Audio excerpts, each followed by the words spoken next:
Alors, Bah c'est pas bon, hein. reprends encore un peu. Allez.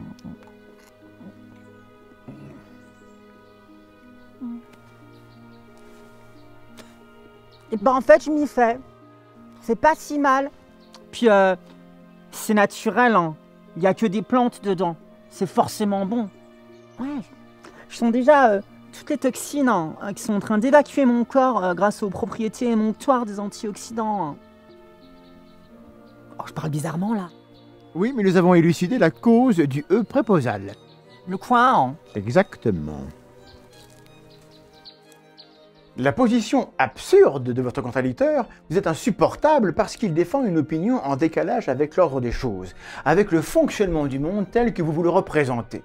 Et vous éprouvez une forte envie de lui répliquer que ce qu'il veut n'est pas naturel, que c'est chimérique et grotesque, voire sordide et dangereux. En faisant cela, vous commettez sans doute la fallacie de l'appel à la nature. La colère de Dieu va s'abattre sur la France, car on autorise des choses contre nature.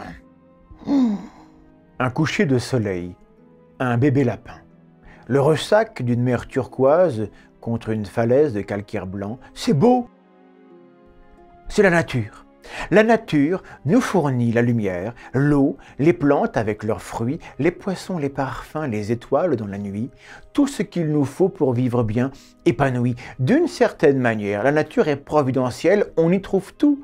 On y trouve notamment la manite phalloïde, le ver solitaire et le virus de la variole, enfin avant qu'on l'éradique avec un vaccin, évidemment. Tout de même, nous savons bien qu'il y a des choses normales qui se font, et d'autres qui nous semblent complètement baroques. C'est parfaitement normal de manger de la viande, disent certains.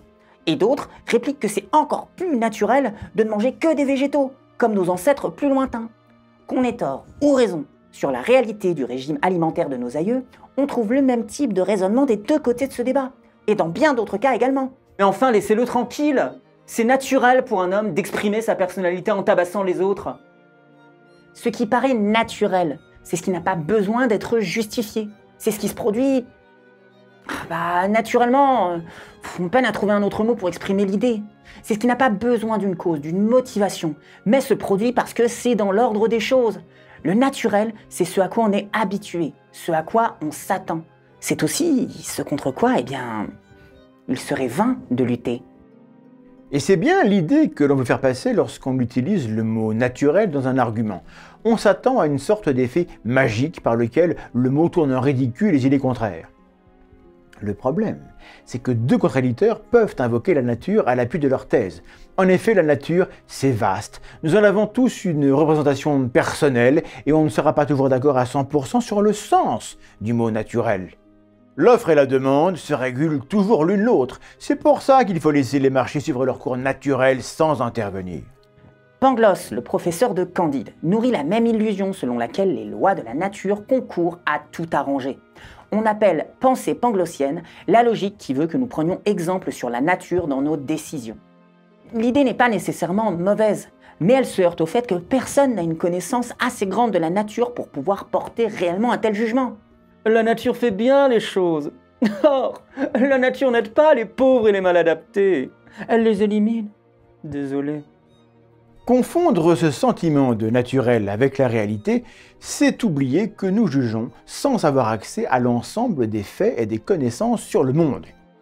Nous inférons une règle absolue à partir de nos perceptions subjectives. Ne pas définir nature et naturel avant d'employer ces mots dans un débat, c'est courir droit à l'échec.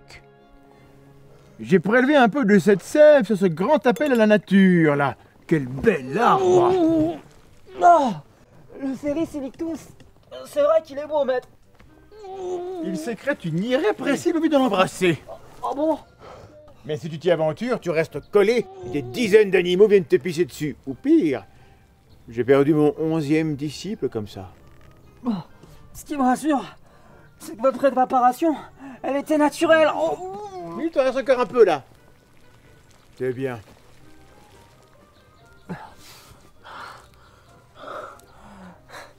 L'appel à la nature n'est pas votre ami. Laissez-le dans son environnement naturel.